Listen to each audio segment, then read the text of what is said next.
What is up, everybody? Welcome back to the first episode of the new year. Happy New Year. Welcome to 2025, guys. First and foremost, we want to say Happy New Year. Hopefully, everybody has a great 2025. But we want to start this episode off with saying our thoughts and prayers with the families that are down in New Orleans after the tragedy that happened. If you guys did not know, I don't know how much we're allowed to say because I don't want to get red flagged here, but there was a guy that drove through a party in New Orleans, killing 15 people. He was, tagged as a terrorist. And so, again, our thoughts and prayers go out to everybody that was affected by that.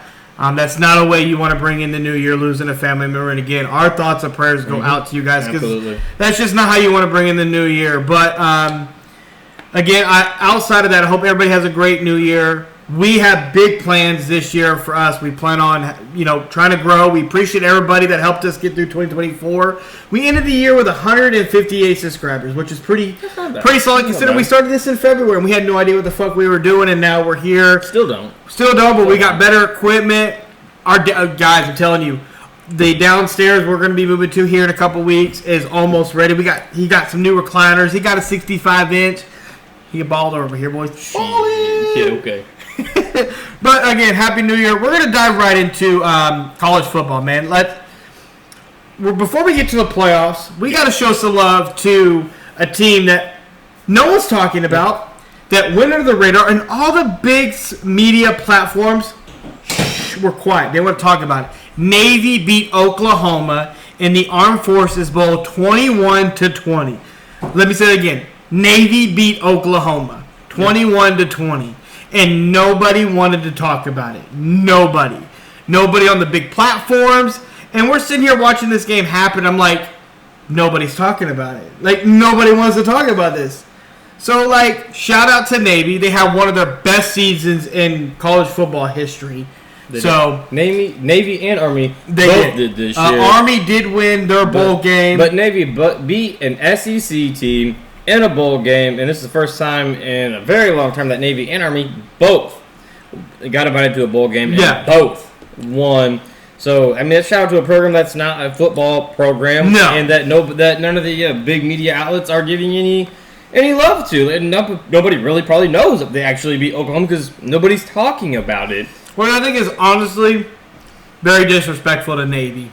I think it's hella disrespectful to Navy. And think about this, Oklahoma. They ain't no slouch when it comes to football. No. This is not a slouch football program. They're a football school. Oklahoma is a football school. Now, everybody out there that wants to say, well, Oklahoma wasn't good this year. You were still good enough to get a fucking bowl game, so, I don't want to hear it. You were good enough to go to the SEC. It can't help that you didn't make the jump as good as Texas in the SEC, but you're good enough to make that jump and good enough to get a bowl game, and you're a football powerhouse program that get the top 5 recruits. And Navy is not that. And no, not even a little bit. Navy gets that. So, again, shout out to Navy.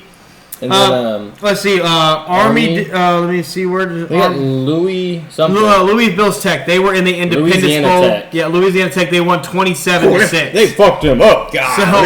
Again, Louisiana Tech. Again, not the biggest program, but they're no slouch. In Army, you don't expect Army and Navy to come in and win these games. They're still ranked 19th though. They were ranked 19th. What was Navy ranked?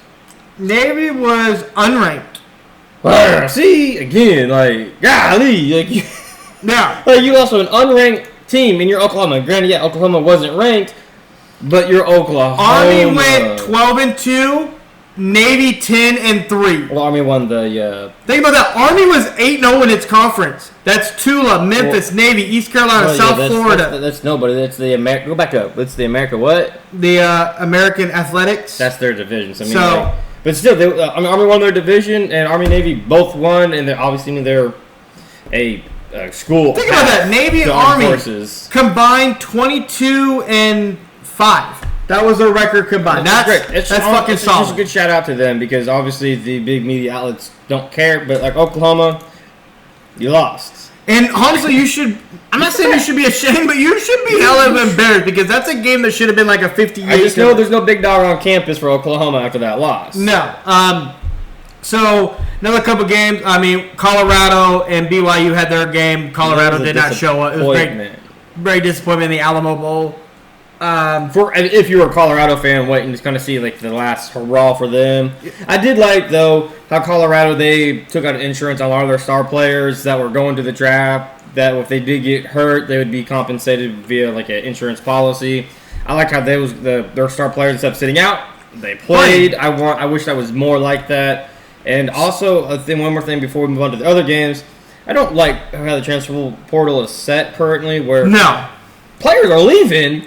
Or declared there's some bowl games to be played. Yeah, wasn't there like an entire team that entered the transfer portal after the head coach got fired and they had to pull out of a bowl game? But yes, there was. Again, and the problem is, Brandon, I don't think you're going to be able to fix it because college football let it go on too long. Oh, you can fix that. It's only been a couple years. You can fix the transfer portal and be like, okay. But why is it college football fixing it? Free agency starts after the bowl season's over. I do think the committee's got to get together and fix. Can we change it from the transfer portal to free agency? Because we all paying. Like, y'all getting paid. I just wish I was like 8 years younger and like 6 inches taller. You mean you still got college eligibility left, my guy? Bro, these knees. You got 5 minutes, dog. That's all you got. These hammies don't do the same thing. I got a bad hand back quad. It ain't gonna happen. My neck, my back, my shoulders. I'm still waiting to see you hoop. I've never seen it. Like another thing we need to talk about. You're talking about the transfer portal and players not playing in bowl games. Well, we had Iowa State versus Miami in the Pop-Tart Bowl, which I would have attended because it's Pop-Tarts. The Pop-Tart pops out of the trophy. It does. Cam Ward, quarterback Miami, only played a half. Just to get the record, he played a full half and did not play the second half, and he's very criticized for that. What are your thoughts on it? Like, is that a bad look on him? You said it can't be a bad look on Cam Ward because the coaching staff allowed it. Everybody knew that's what he was doing. So they were prepared for him to go in and play. And honestly, it's on again. You as the other team were supposed to stop me from doing that. You didn't stop me. I got my stats. I got what I wanted. And again, Miami did not pull out the insurance policies on him to give him that security. If he did get hurt, he'd be compensated. Yep. It's all about money. That's why these guys don't play, because if they get hurt, they're going to fall in the draft, this, that, and the other. But you have that compensation there because it's a money-driven league. Yep. The world's driven by money. So if you do that, your players will play. For one, I don't care. I don't care that he played a half and got his record and didn't come back. Because Cam Ward has not announced that he's going to the draft yet. I've not seen nothing about Cam Ward going to the draft yet. He's going. He's going. I believe he is going. He's going. Otherwise, why would he not play the full game? You're right. Absolutely. So he's going. But, it's to me, more colleges have to take a play out of Deion Sanders and Colorado's playbook and pull out policies for those guys so that they will play in the bowl games. But even though he didn't play, it was still one of the better bowl games. It was close. Like I said, it was 42-41, and it went to overtime. I think it went to overtime. So, people are like, well, if Cam Ward would have played, they probably would have won. You don't know that. You don't know that. They probably would have won because they have their starting quarterback for the year, but he didn't, and it was still a great game, and he got to my thing is, you're complaining. It's not like he played a quarter. He played an entire half of football. He played. And the coaching staff was okay with it. Yes. Obviously, his teammates had to be okay with it. You have to take that a little bit into consideration when you're trying to do something like that to go after a record. And, yes. And he set the record for the most touchdown passes in college football history. So, it is what it is. And another game that was really close was the Music City Bowl that happened on December 30th between Iowa and Missouri. That was a 3-point game, 27-24. Missouri ended up coming out on top. Then you had the game that we need to talk about the most. We had the Rella Quest Bowl. Did I say that properly? Sure, we'll go with that. We had Alabama, who everybody was like, because you look at the playoffs. Bama should have been in the playoffs, right? They should have been in the college football playoffs. They played Michigan, who was terrible this year. They only had 7 wins. And they lost 19-13. Well, you can't be horribly terrible if you have 7 wins, but they weren't the powerhouse of the past 2 years. That happens when you can't cheat. Say how you felt about Bama losing this game. Let the people know how you felt. Hey, coach got me fired. Immediately, you got to be gone. You can't. You are Bama. You didn't make the playoffs. You were on the outskirts. You were on the bubble. Didn't make it. Didn't win. You didn't win your conference. Didn't get the SEC title. You had some bad losses this year. Had horrible losses, and then you lose to Michigan. You ended last year losing to Michigan, and then you finished this year losing to Michigan. No, honestly, if I'm the head coach, I'm firing you. I am Bama. There's a standard that's been set, and you fell horribly short. I can't remember the last time in your 32 years of life where Bama 31, bitch. Don't do that to me. 4 games in your 32 years. I don't think you can recall when Bama lost been tough. 4 losses. You gotta fire the head coach. You gotta move on. You gotta fire the head coach and move on and find somebody else because this is not the season I thought Alabama thought they were gonna have the first year with no Nick Saban. But in other news, Jalen Monroe decided he's gonna declare for the 2025 NFL Draft, which I mean, it was not a great season for him. It was it was a roller coaster. Really great, bad, mid. Oh my God, and then back down again. That bowl game was not a great exit of college football for you. It's work, but like I agree. I don't know. I don't think he should go. I don't think you agree that he shouldn't. I thought he should have came back, transferred somewhere. Well, I think he should stay with Bama and do another year in that system. I think they'll do him well, but I also think he's kind of banking on this year's QB crop isn't very great. It's not very highly talented. I mean, you have Shador, Cam Ward, and him, and it's just not a very. Beck is also entered the draft from Georgia, and he's coming off the shoulder, the elbow surgery, which again, I thought that was a mistake for him going to the draft. He should come back too, but again, it's a very weak QB class, and I think they're kind of trying to bank it on being drafted. I don't know where he could. I look at some of these quarterbacks like him. I don't know where you can land. That would be a good situation for you. I don't think a lot of these quarterbacks, outside of maybe Cam Ward and Shador, like those are really the two for me that stand out. Like you're going to go somewhere and I think could be really good at the next level. These other guys, those dudes I don't know. A lot more intangibles than the other two. So I don't know. It's a weak draft. It's a weak QB draft class for sure. It's filled with a lot more skill position players in D line and O line. We also had the Sun Bowl between Louisville and Washington, and let me tell you, 35-34. Louisville was winning by a lot, and Washington got back in very quickly. They thought they could make it back, couldn't. South Carolina and Illinois, two other teams that people thought Carolina should have been in there. South Carolina thought they should have been in the college football playoff. They lost to Illinois, 21-17. Well, just think about that. The people thought South Carolina, Bama, Miami, all 3 lost. Now, granted, Cam Ward didn't play the full game, but still lost. Those are 3 teams that you wanted in the college football playoffs, and they did not win their bowl games. Let's see. Let's get to the bowl game that we were looking forward to. So we're getting to the college football playoff. Penn State versus Boise State. Penn State did win the game 31-14. But it really wasn't that bad. Now, the final score is bad, but Boise had a lot of self-inflicted wins. They did. But at halftime, it was only 17-7. And they did have a touchdown called back, I do believe, around before halftime, which would have had it 14-17 going into half. And like you said, unfortunately, they did end up losing 31-14. And I mean, people were trying to shit on Ashton Jeanty, who had he got exposed. 30 carries for 104 yards. Now, I don't see where everyone's trying to say where he got exposed. He did not get exposed. Or he went, or that's what happens when you play, real D1 guys. I still saw him. In the highlights, I still saw him making guys miss. I still saw him taking multiple defenders to take him down. They had 8-9 men in the box. Boise didn't have anything else, and I think Boise's offensive scheme that they came into the game with was wrong. You want to stack them in with 8-9 box? Cool. I'm bringing an extra offense line. I'll go 9 offense line. Well, here's why I say Jeanty didn't get exposed. They had 8 to 9 men in the box, right? They had a linebacker spying on Jeanty. When have you ever seen in a game a linebacker spying on a running back? Normally, you bring in a linebacker that spies on your quarterback than if he's a dual threat. No, they were doing that for Jeanty. And Jeanty was still breaking tackles. It was very unfortunate. Well, here's the breakdown of the stats for Boise State. It's really not that bad.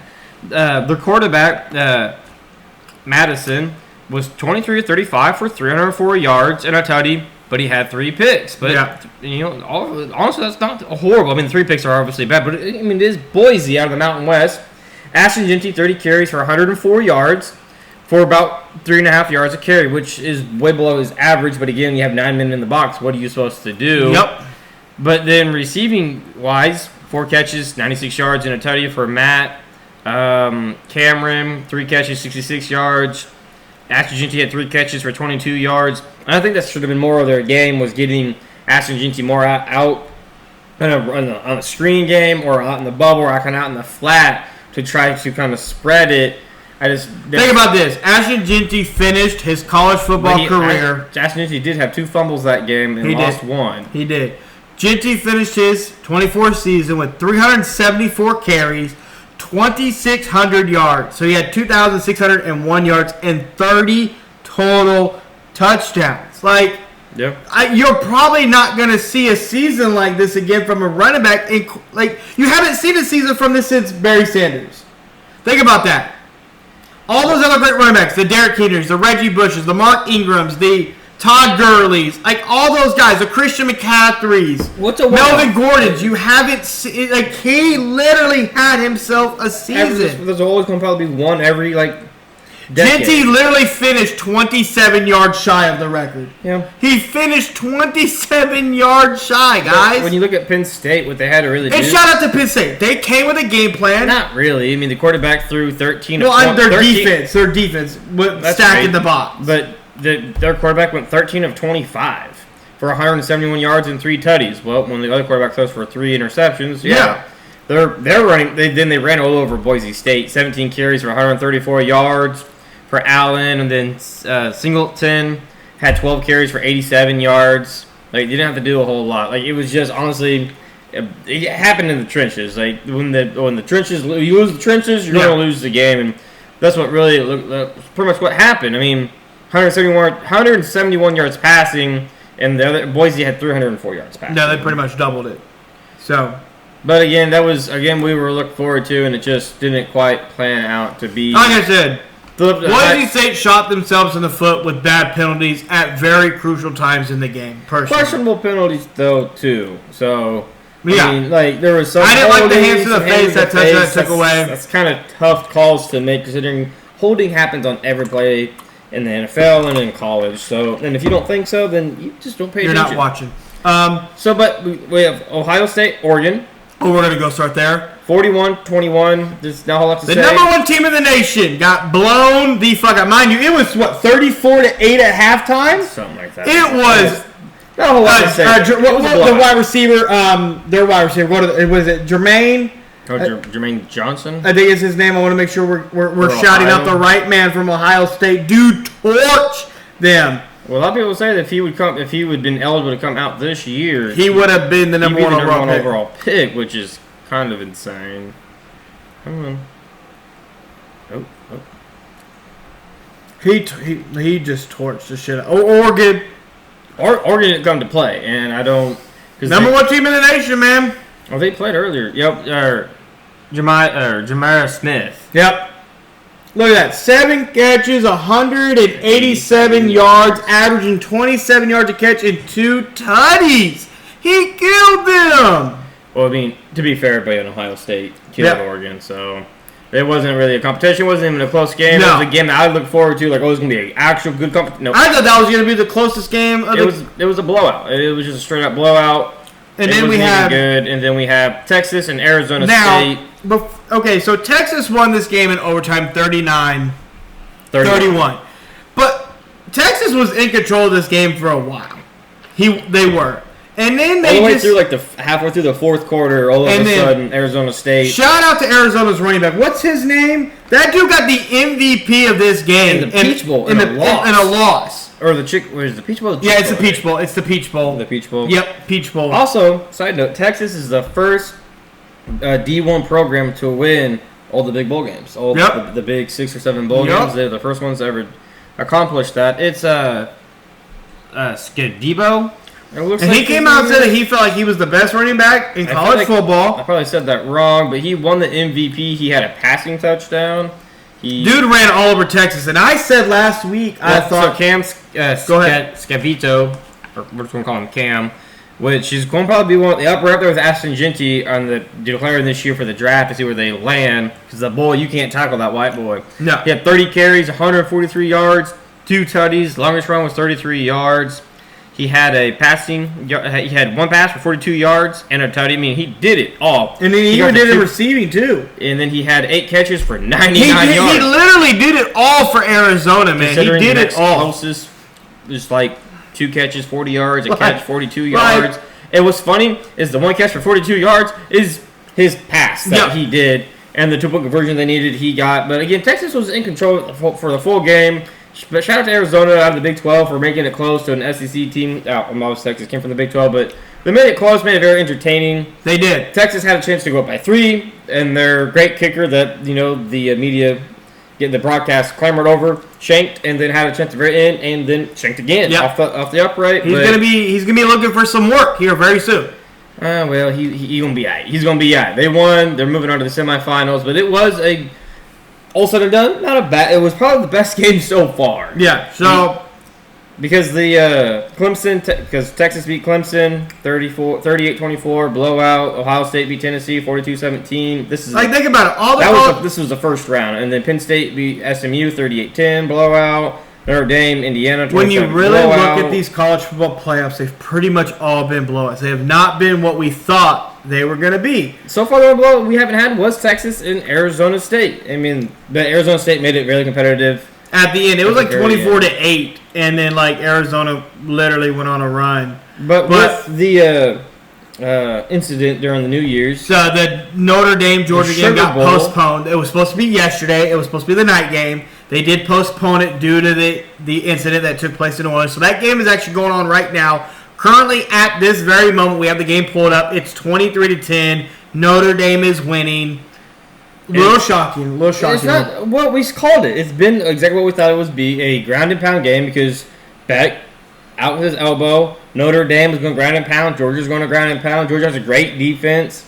But currently, Notre Dame has special team help. They had a kickoff return for a touchdown to start at halftime, which is right now really the difference in the game. Yep. 13-point game, you take away that touchdown, it's just been field goals, and that's really they've gotten that separates you.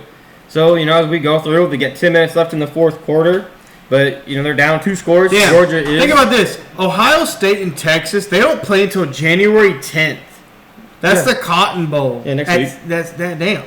I don't know when the other... the other one is... they're waiting on... When would that be? It would be the 9th. The 9th. Okay, so you'll have Texas and Ohio State on January 10th at 6:30 p.m., and then you'll have Penn State versus either Notre Dame or Georgia on the 9th.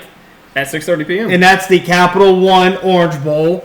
And then one of those, you'll have your national championship game, which we're both predicting it's probably going to be Ohio State. And so you think Ohio State's going to take care of Texas? I think if Texas plays like they've played in the last 2 games, yeah, possibly. Well, I mean, if they again, the Clemson game was... If Texas messes around... Texas took care of Clemson, but they kind of made it close. I mean, even though it wasn't. But then Arizona State made a hell of a run, and Texas kind of seemed like they took the foot off the gas a little bit. If Texas does what they did against Arizona State... I don't think they will. It's going to be interesting. I'm going Ohio State over Texas. I am. I'd be curious. I'm quite curious to see what happens. And I'm curious to see how Penn State plays against either Notre Dame or Georgia. Can they... because no one thought Penn State would be able to get this far. Let's keep it about. No one thought Penn State was going this far. Really? Well, they've never been able to win. They had SMU in the first round, then Boise State. Well, they SMU were favored by like 3 6s in the first quarter. They were favored by like 3 scores over Boise. It was like one of the easiest paths. No, I mean, a lot of people cried because Oregon had to face Ohio State in the second round. People are still crying down there in Oregon, like, damn, we have to play Ohio State. I can't help that. Did you want to face Texas instead? No. What would you want? Did you want Penn State? You have to eventually play something. You want Notre Dame or Georgia? Personally, probably like Georgia because no quarterback. Yeah, but all in all, I have to. If you had to rate the college football playoffs, honestly, I don't even know if I'd be half. I'm maybe a 3.5, 4. No, I can't even put it like 1. It's pathetic. 12 teams was too many. I'm going to die on that hill. It's too many. We should have did 6. At bare minimum 8. Like maximum 8. Maximum 8. So, and maybe they need to revamp where if you win your conference, you don't get the bye. Maybe. And maybe change it up. Maybe look at that. But 12 teams is just a lot, and this year is not good. No. But, again, this is what the college football wanted. They wanted the money grab. They got it. They've sold out the arenas. They have. Let's not get that twisted.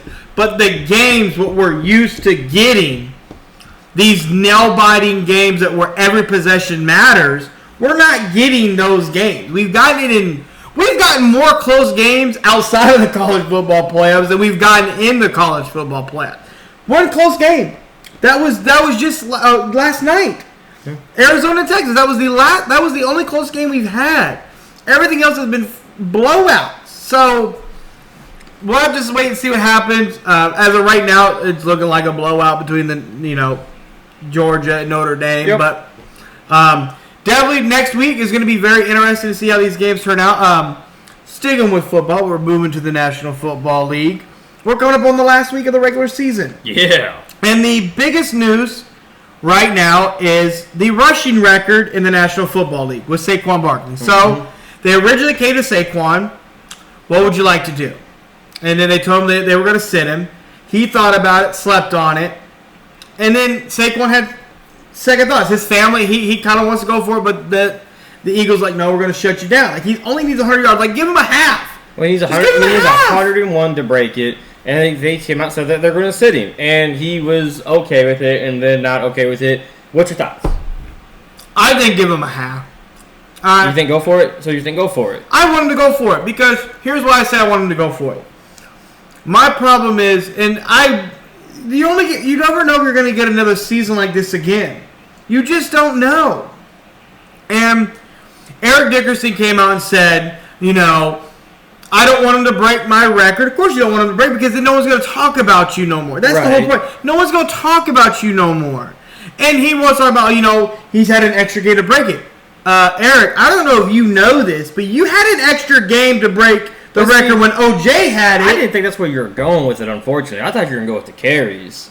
He's like 30 to 35 carries behind Eric Dickerson. So who cares about the extra game? Yes. He's had less carries, and he's only 101 yards away. So if he would be able to play and do it in 20 carries and finish 10 to 15 carries less than what it took him to get it, I wouldn't care about the extra game because why does the extra game matter? Because again, Saquon sat out against the Giants. He sat out about a half.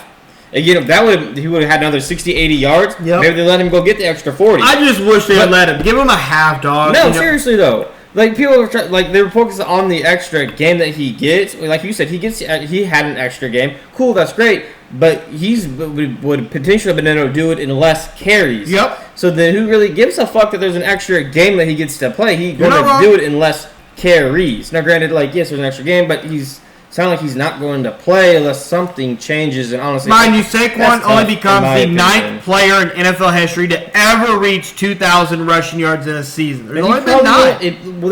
That's crazy. How long the league's been around, and there's only been 9 to hit 2,000.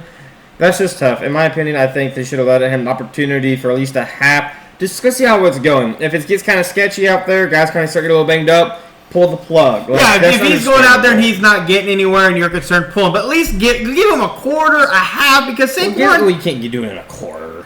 Give him a half. Because if you weren't trying to go for the record, he wouldn't have 31 carries before that game. Okay, well, they had their third string playing against the Cowboys because Kenny Pickett was out. Yes. And then the game before he had 30-plus carries. Well, okay, because again... Jalen got hurt in that game. Got a concussion. I just think, honestly... It's tough because if it was me, I'm like, let me try. If Saquon originally comes to you, I feel like as an organization, he comes to you like, look, I slept on, I talked with my family. Like, can you give me a half? I feel like it's kind of the head coach stuff. I feel like the head coach don't want him to get it. Well, Nick Sirianni is the one that made it, and Saquon did his interview where he said, look, I slept on it. He was a good soldier. Saquon is a good He's a pro. He's a good soldier because. Anybody worth their salt, if you can get a record like that, or any record, you want to get a chance. Mike Evans is playing. I mean, he has to play. Yeah. Mike Evans is going to tie the record for 11 straight seasons of 1,000 yards. He missed, 4? He missed at least 4 games. He had to miss 4 games. So with a hamstring. So, anybody I just feel bad. I wanted to see Saquon get it because you just don't know whenever season you're going to get this. But in other news in the National Football League, the Cleveland Browns and Deshaun Watson have agreed to reconstruct Deshaun Watson's contract. Good job. Which really, is it really a reconstruction of his contract? It's just so all that really did was just give him. They added a couple of extra years to his contract to kind of. They're fake years. They do some weird shit. It's fake years, but they kind of alleviate some of the dead cap. But pretty much what it still does is allow them after 2 years. He's pretty much stuck there for 2 more years to then move on from him after 2 years and kind of push some of that dead cap. It did let everybody know that he will be back with the Browns, but the Browns are bringing in quarterback competition, so that does not mean that he's going to be the starting quarterback. Well, that's what suspected. They're going to bring in maybe a rookie or free agent. I don't know, but he's definitely not the answer, but you're definitely stuck with another thing that happened, record that did get broke, Brock Bowers stands alone with the most receiving yards by a tight end in NFL history. Boy's going to be a beast. The dude's a beast. Now, just gotta get him people are, again, I hate that we're doing this now when it comes to games. Brock Bowers has 108 catches for 1,144 yards and 4 touchdowns. So he broke the receiving yards for a tight end in NFL history. Brock did it in 16 games. People are like, oh, well, because he broke Mike Ditka. Am I saying it wrong? Mike Ditka's record, because that was who held the record. Ditka had 57 catches for 1,076 yards and 12 touchdowns in 1961, and he did it in 14 games. That's hella impressive. It's hellaciously impressive to get 56 catches for 1,876 yards. No, that's 1,076. That's hellaciously impressive for that time. But you know what I like about it? Have changed. Ditka came out and said, "I'm happy." Like, he was so ecstatic that someone broke his record. Easy. I don't think he was he was pissed himself excited that his record got broke, but he was giving the new generation their props, and the league's always expanding to more games. I've said this before. If you're the Raiders, don't fuck this up, because you have a dude that is him. You gotta get him a quarterback. I hope they fuck it up. Because Brock, you fuck it up, Brock's gonna be up out of this real quickly. I hope so, because I really do. Because the dude's gonna be a beast. He's gonna be, mark my words, he's gonna be him. He's the next tight end at the mantle. We had Gronk, we had Travis. Now it's him. Like, he's already him. I mean, we have T.J. Hawkinson, don't get me wrong. I had a lot of love for him, finally getting a lot of love out there with the Vikings. But Brock Bowers is a dude's dude. Another question is, who is wide receiver 1 this year? This is another big conversation that people had. Who's wide receiver 1? A lot of people believe it's Justin Jefferson or Jamar Chase. No. Jamar Chase has got 108 catches, 1,500 yards, 16 touchdowns. Jefferson's got 92 catches for basically 1,400 yards and 10 touchdowns. I still think it's Jefferson, because did you think he was going to put up those numbers with Darnold? I sure the fuck didn't. I didn't. Let me ask you this. Who gets force-fed the ball? Chase. Okay. Chase absolutely gets fed for the ball. And think about this. Chase also cries to the media. I need the ball. That's cool. No, hang on. No, you're asking who I think. So go ahead. So I asked you who demands and gets force-fed the ball. You said Jamar Chase. Okay. Chase. What's the Bengals record? Oh, that's right. They're a game under 500, and they're not even in the playoffs. They need help, and they're crying for it. Okay. What's the Vikings record? They're in contention for the number 1 seed in the NFC. They're 14-2? 14-2. Oh, that's right. Absolutely. Hang on. I'll get that pulled up quickly, because I don't want to be wrong. I do think they're 14-2. So okay. Yeah. So no. And then what did you just say? I don't care if I get my stats or get my catches. I'm here to win. Because the ball gets spread around, everybody gets to eat. We're all happy and we're winning. 14-2. Jamar Chase and the Bengals. I need the ball. Dog, like, you're not even in the playoffs, and y'all crying about it. Like, I don't think that's a winning recipe. And you have T. Higgins on the other side, who's a solid number 1. Like, y'all 8-8, not even in the playoffs. And honestly, as soon as T. Higgins is gone, like, I would be curious to see what Jamar Chase looks like, being double covered every snap. Yeah. With less quarterback, though. That's what you can't let that go past either. Joe Burrow, by far none, is a top 4, top 3 quarterback in the league. But where's all these numbers and stats and shit they've done offensive? Where they got them? An 8-8 record. Well, they've hurt themselves tremendously this season. Well, that sucks. But then you have Sam Darnold, who was considered a bust and gone and done, and a bridge quarterback for J.J. McCarthy. And now there's rumors that this dude's about to get the bag. And Sam Darnold, nobody thought that. I was expecting him. He peaked. I thought he was going to crash. We both did, and he did it with Sam Darnold. Well, there's speculation that Sam Darnold could deserve a $40 million a year contract. Like, speaking of the Vikings, they believe that the Vikings should keep Darnold. The Vikings are going to inquire about trades for J.J. McCarthy. According to Adam Schefter, there's been a little bit of feelers put out there that J.J. McCarthy, who they drafted this year, in this last draft, could potentially be on the move. Now, you could bring back Sam Darnold. People that think, oh, no, you shouldn't do that. We had to look up. Sam Darnold's only 27 years old. Whoa. I did not know that Sam Darnold was 27. I thought he was 29. Even if he was 29. Like, again, the dude was like 38, 40.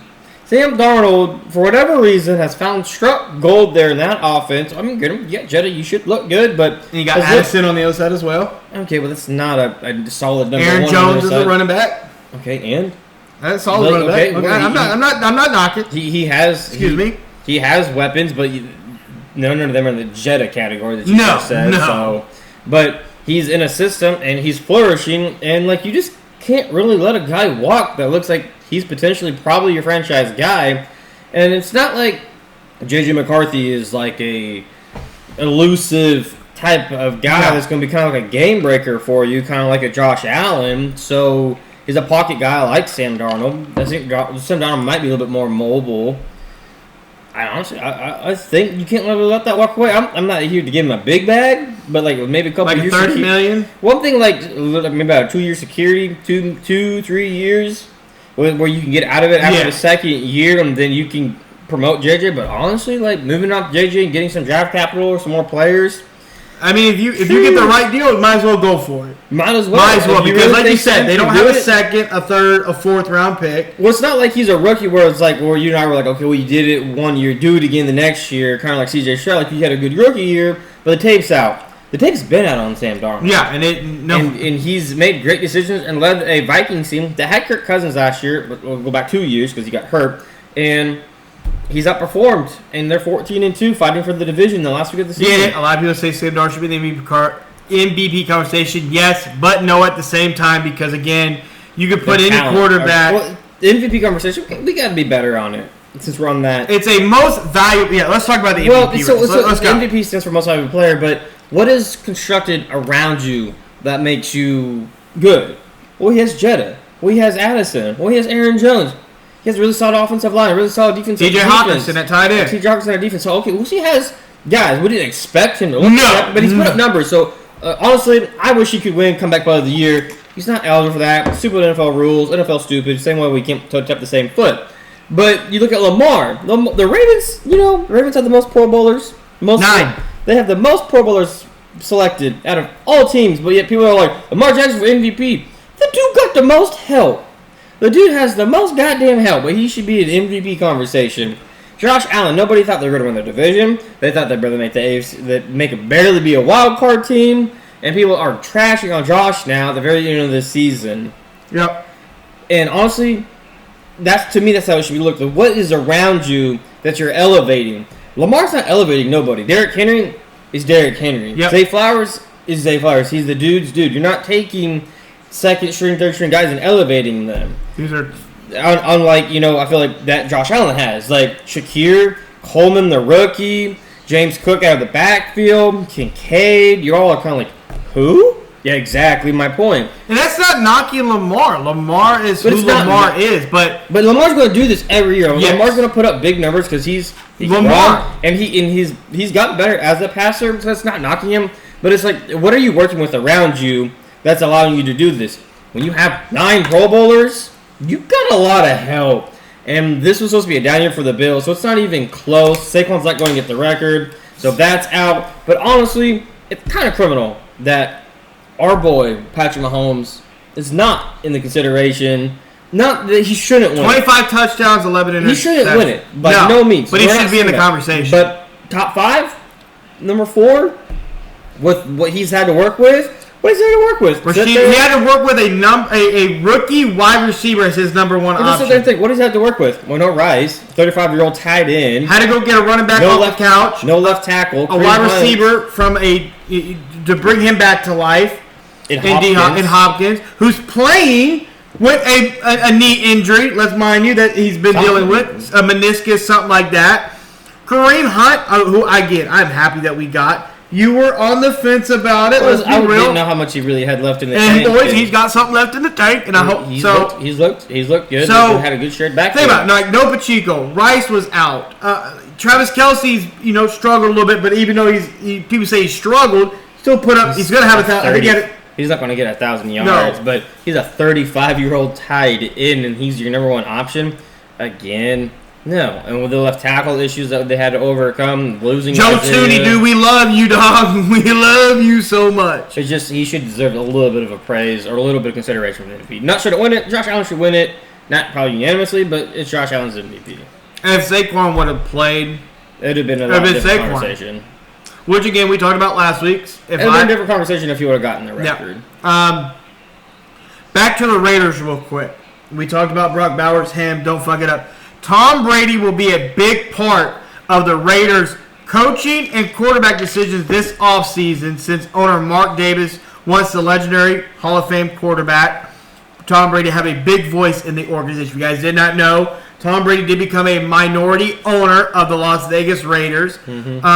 And he's got to be a big part. Now, we don't know if Antonio Pierce is going to stay the head coach of the Raiders. We don't know that. But Tom Brady's going to have a big voice. And honestly, that scares me just a smidge. Just a smidge. I'd be very curious to see does Tom Brady know what we think Tom Brady knows? If Tom Brady, because it's different being a player than trying to go out and bring talent. If Tom Brady is anything like a broadcaster, we'll be fine. like you just said, being a player and being a broadcaster is two different things. Like I'm pretty sure. There was one tight end a couple years back. Greg Olsen. Greg Olsen was bad. Greg Olsen was really bad. Out very well. So Tom Brady has a fat deal for it. He's going to be a broadcaster for a while, and he's new to it. And having somebody so new as an owner, having a loud voice, might not be so great. And we'll see what happens. Yeah, so he's going to have a big point. We'll see what he does. I'll be very curious to see what he does. Another breaking news that happened that's a big blow to the Green Bay Packers, who are in the playoffs. Matt LaFleur announced that cornerback Jair Alexander, PCL tear, out for the season. Well, he potentially, if they would make the Super Bowl, he could potentially be back for the Super Bowl. Yes. But he's missed 7 games with it. Yeah. And he's just now finally having surgery on That's it. tough. That's tough. He's been able to stay healthy. For him, it's tough because he's a talented guy that they need out here. Now, what really shocked me and Brandon today when we saw this come across, we forgot about this dude. Now, if you guys don't remember Jamal Adams, big guy, high draft pick for the Seattle Seahawks. No, he got drafted by the Jets. Oh, sorry, the Jets. It was the Jets. 2 first-round picks. They gave up 2 first-round picks for him.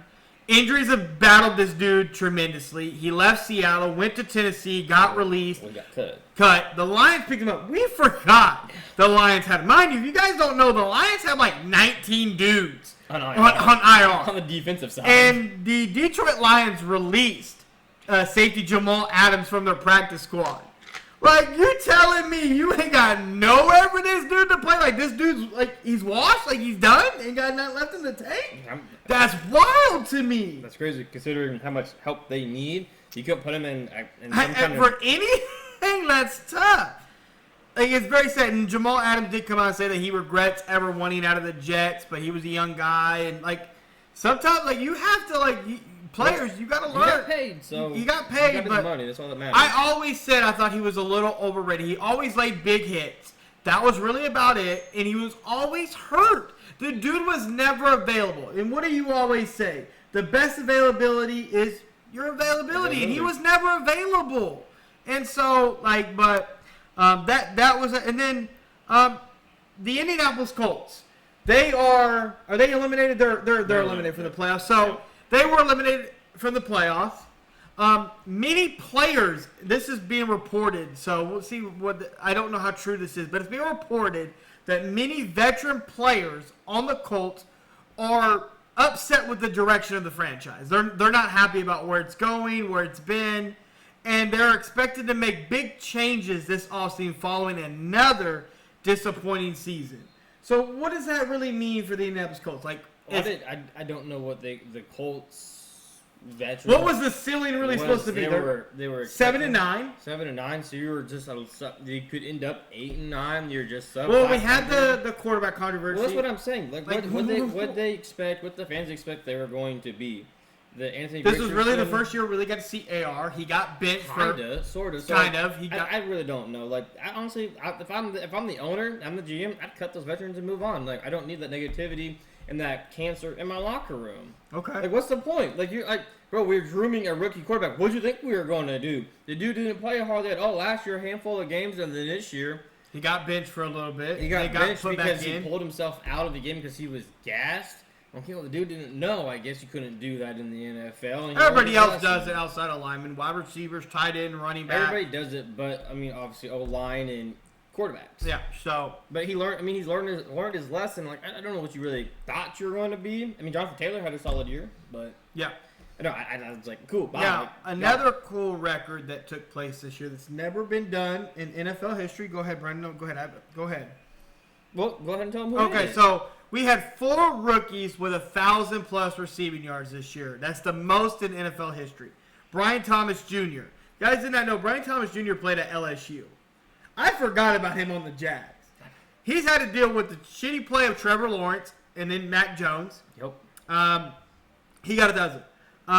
Malik Neighbors, him for the Giants, dealing with that whole shitty-ass organization that he's dealt with. Daniel Jones, Drew Lock, and Tommy. He got 1,000 yards. Brock Bowers, again, another shitty organization dealing with quarterback from Gardner Minshew, AJ. That's a tight end. And he's a tight end. That's an impressive part. And then Ladd McConley. Did I get that right? Did I get that? Yeah, baby, yeah. We'll give it to you. He's with the Chargers.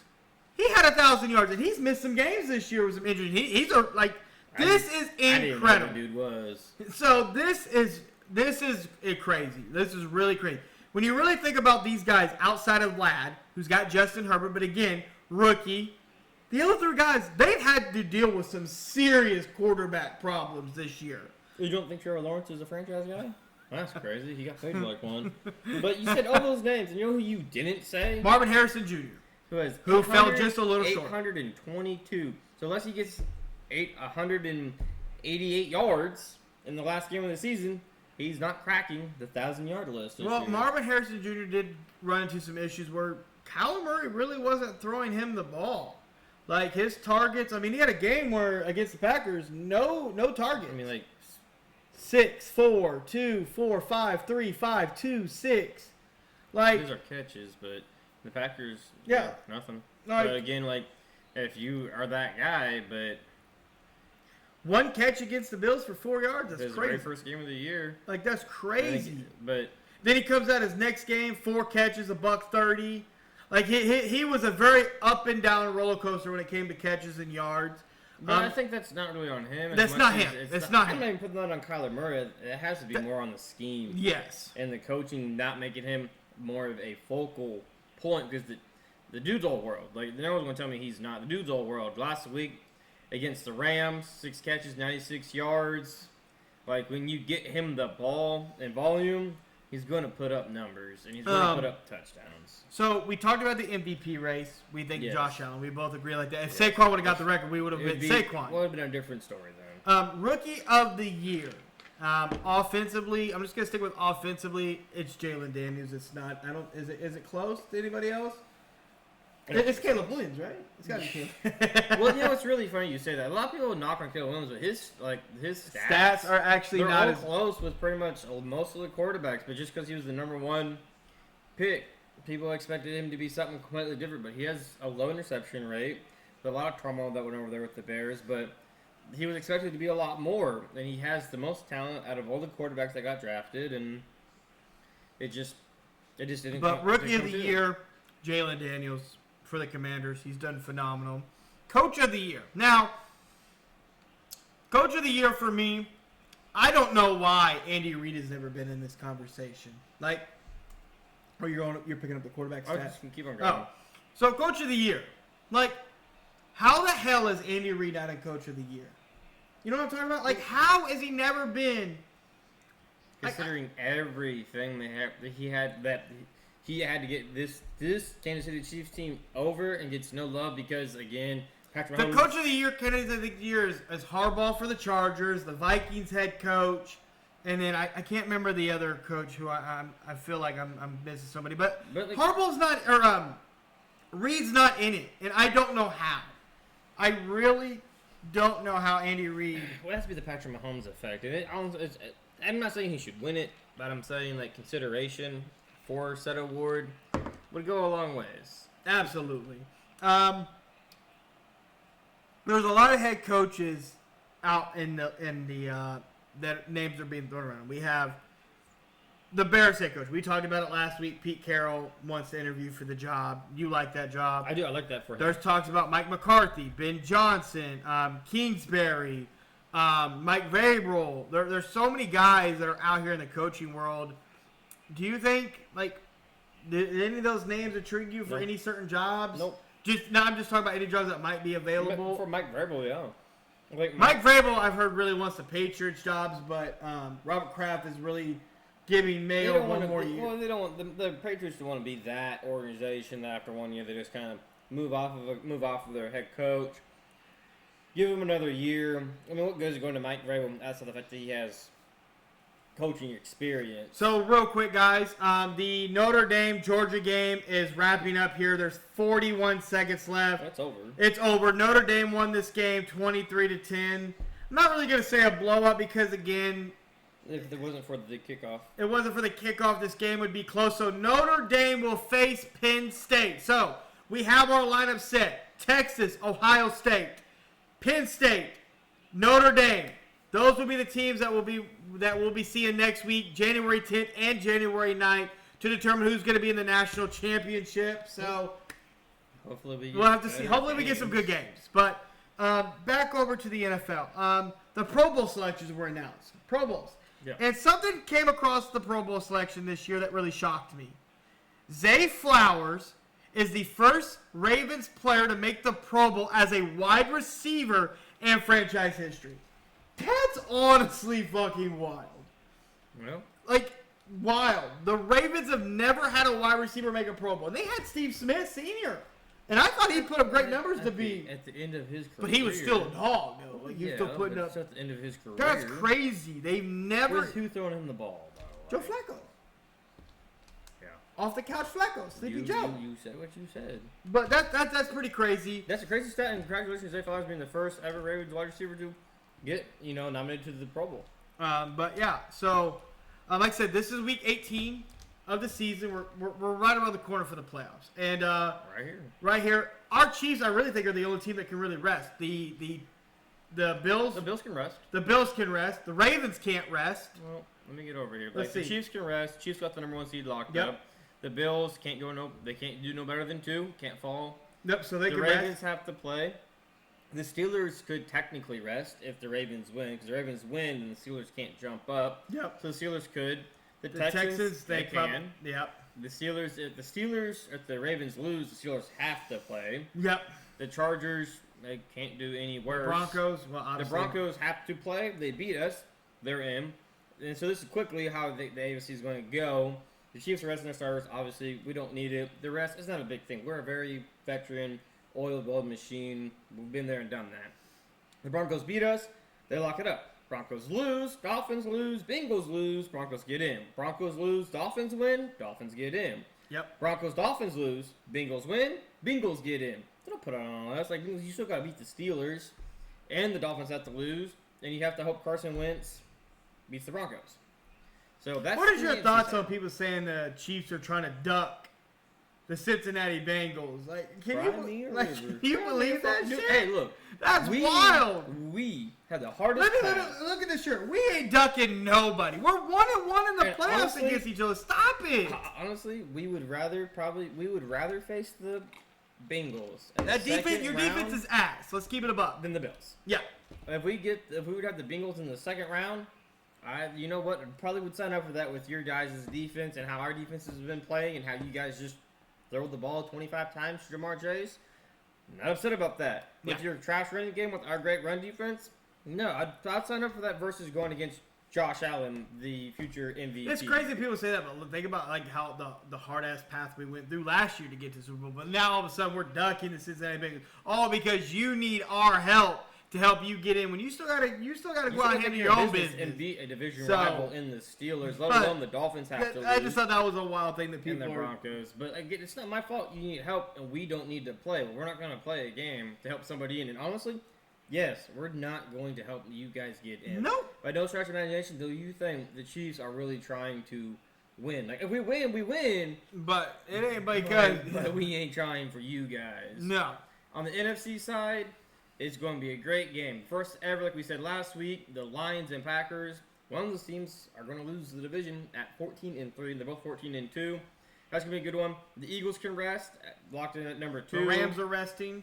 The Rams will be able to rest because they won their division. Cannot.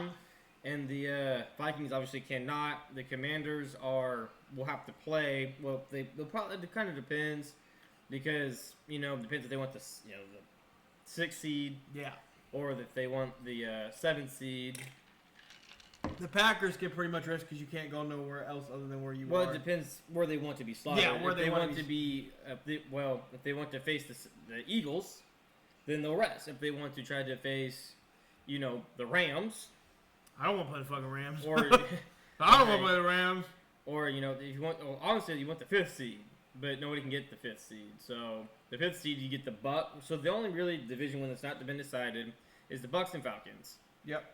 And if the Bucs win, like I said, golden. Bucs lose, Falcons win. The end. Bucs lose, Falcons lose. Bucs get in. Like I said, this is simple. We're coming up on the last week of the season, and the playoffs here, and this is where we're really going to get ramped up for the NFL. But on a side note, for the Pro Bowl, the Dolphins, Jets, Saints, and Titans had no Pro Bowl selections. Think about that. Tyreek Hill, no Pro Bowl. Devontae Adams, Breece Hall, Garrett Wilson, Aaron Rodgers, Sauce Gardner. No, the Saints. I don't know who the fuck on the Saints, but nobody. Titans, nobody. No Alvin Kamara. But there was one thing I wanted to bring up about a snub for the Pro Bowl, and you think it was a snub, huh? I do think there was a snub. Did Baker Mayfield get snubbed? Basically, 4,300 passing yards. That's 3rd in the NFL. 39 passing touchdowns. That's 2nd in the NFL. Did not make the Pro Bowl. Jalen Daniels, Jared Goff, and who the fuck was the 3rd? Oh, I have it somewhere, but no, I don't think it was a snub. You don't think it was a snub? No snub here? What is his record? Not good. Not good enough for that. Well, he also bit the injury bug really hard. Lost Godwin. Oh, boo-hoo. No. Sam Darnold. Sam Darnold, Jared Goff, and Jalen Daniels were... So who are you going to bump out? Jalen Daniels, the rookie? Because the rookie led the Commanders, who nobody thought would be good, to 11-5 record. I'm just saying that's who everyone's saying is a Pro Bowl snub. No, I'm telling you that you're wrong. And everybody else, y'all wrong. Because the Bucs at best are going to be 10-7, while the Commanders with a rookie quarterback and a new head coach are going to be at worst 11-6 or 12-5. No, that wasn't a snub. Jalen Daniels had a great year, and Baker had also a great year. But it's not a snub. Like your team, being selected to the Pro Bowl is a team award. You have to be a good team. Although like the Jets, not a good team. Had a lot of talent, not good teams. 10-7. Just reading off what people are saying. Well, just get your opinion. Well, they're wrong. I'll let you know they're wrong because you're not putting them over the others. So, but yeah, those are the Pro Bowl selections. I said, honestly, the Pro Bowl selections weren't honestly all that bad. You can go check it out. They dropped them. Playoffs are right around the corner. We got our game set for college football for the national championship game. That's going to be great. In the NBA world, there's not a whole lot that really went down to really talk about. There was a trade that went down between D'Lo went back to the Brooklyn Nets. Let me get it pulled up here. So the Los Angeles Lakers, that's the wrong one. The Lakers sent 3 second-round picks and D'Angelo Russell to the Brooklyn Nets for Shake Milton and Finney Smith to come to the Lakers. Finney Smith is a great 3-and-D guy. Shelton is a great 3-point shooter. So the only thing I didn't like about the trade is I didn't think you need to give up 3 second-round picks. Well, but there was another offer out there for him, though. There was another offer, and you said it to me. So the Nets and the Grizzlies had a deal that would have sent the Nets Luke Kennard, John, and a first-round pick that was top 17 protected. The Grizzlies would have got Finney Smith and multiple second-round picks. But Brooklyn decided to take D'Angelo Russell, Maxwell Lewis, and 3 second-round picks instead. Which, I guess I don't. I think they wanted like cleaner contract that wasn't going that would be expiring for that kind of cap relief to kind of be able to chase more free agents next year. And also, you got 3 second-round picks that they're second-round picks. They're just kind of tradable assets. Like I said, the NBA world, not a lot to hold talk about right now. I think that we're going to start seeing a lot of trades. There was another big thing that happened. The Kings did fire Mike Brown in the worst possible way I think you could fire somebody. Probably. Like the dude had his press conference, talked about it, and when they were headed to the plane, get on the plane to travel, he gets a phone call saying, "Hey, bro, you fired. You don't need to show up today for work." And honestly, that was pretty shitty. The Kings it's been unfortunate. Has not worked out this year. Fox, a lot of uncertainty around him. Did they bring in DeMar DeRozan? He hasn't really fit in. There was rumors that Mike Brown did ask DeRozan to come off the bench. There was no pushback on it, but obviously Darren Fox was very upset about that came out. That was an issue or a non-issue. So I don't know. Unfortunately for the Kings, it's just kind of sad because like where are the Kings sitting right now in the playoff? Well, in the standings. Standings in the West. In the West, where are they at? Are they in the play-in? No. They're 15. I mean, they're 15 and 19. When they fired him, they were 13 and I think they were 13 and 16 when they fired Mike Brown. I don't know. Think about it. Mike Brown just got a contract extension 6 months before. He was the unanimous coach of the year as well with the Kings. Got them to the playoffs. I mean, like the Suns are 15 and 17. Like he's just kind of. It's Lakers are 18 and 14, but I don't know. Honestly, I just want to be a head coach. Yeah, pretty much. For 6 months, like give me like a 2-3 year deal and then fire me after like a year. But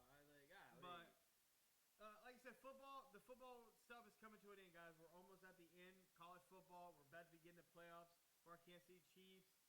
So stay tuned. But we got any surprises here in the West? In the top 5, you get the Thunder at 27 and 5. The Grizzlies at 23 and 11. The Rockets at 22 and 11. The Nuggets have got it together. Shout out to Russell Westbrook, man. Everybody was talking about he need to retire. He not good. He's 9-2 as a starter. Had a triple-double. Had a perfect triple-double with Jokic, one of 3 players to ever have a perfect triple-double. With no turnovers or missed field goals. Shout out Russ. Without Luka, again, 19-14. The Clips, 19-14. Lakers, 18 and 14. Kawhi Leonard is supposed to make his return here soon. We'll see what that's supposed to mean. That's cool. So, we'll see him never. Shout out to the Pistons, though. They're in 9th. But in the East, you got, honestly, the Cavs. Like, shout out to the Cavs, to the new head coach. They got, the Garland and Mitchell all on the same page. Yes. 9 and 4. They are young guys killing there that are really on the same page, on the same timeline. The Celtics 24 and 9. The Magic dealing with all the injuries still in 4th. Are you surprised how well Cat has really fit in with the Knicks though? Dude, Cat is going crazy. He's having so many 20-20 games, 30-20 games, putting up 40 points.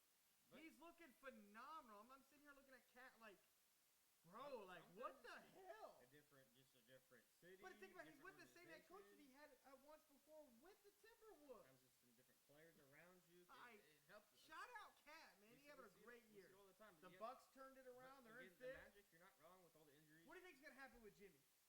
Where'd Jimmy go? I think he does get traded. I don't know where he goes. I don't know where he's going. Are you a little disappointed in the Pacers?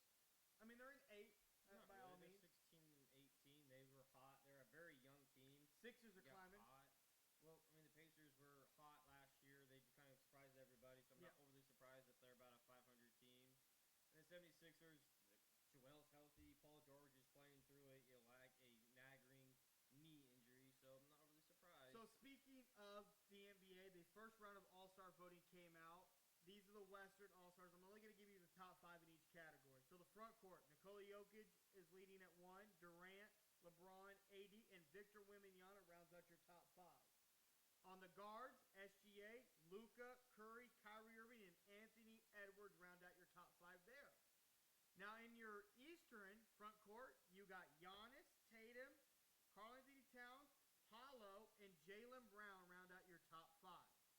Now on your guards on the East side, LaMelo Ball is number 1. He's had a hell of a year this year. Donovan Mitchell's 2, Damian Lillard 3, Jalen Brunson 4, and Trae Young number 5. Honorable mention, Cade Cunningham is at 6. Shout out Cade Cunningham. Honestly, Trae Young and the Hawks are just quietly having a good year this year. They are. Trae Young's, I think, kind of turned himself into a winner, not like a quote-unquote stat pattern like